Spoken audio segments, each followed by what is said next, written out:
దేవుడు ప్రేమ స్వరూపి. ఆ దేవుణ్ణి మనందరము ప్రేమించే వారంగా మనం ఉండాలని దేవుడు మనల్ని తన పిల్లలుగా దేవుడు మనల్ని పుట్టించాడు. ఈ లోకంలో మనము దేవుణ్ణి ప్రేమిస్తున్నామని మనం అందరము చెప్తూ ఉంటాం. దేవుణ్ణి ప్రేమించేవారు ఎవరు అనంటే, దేవుని ఆజ్ఞల్ని ఎవరైతే పాటిస్తారో వారు దేవుణ్ణి ప్రేమించేవారు.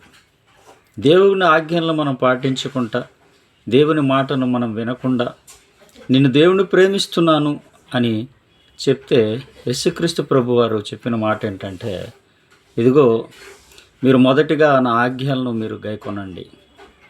నా ఆజ్ఞలను గైకొనే ఎడల మీరు నా పిల్లలు అవుతారని దేవుని వాక్యం సెలవిస్తుంది.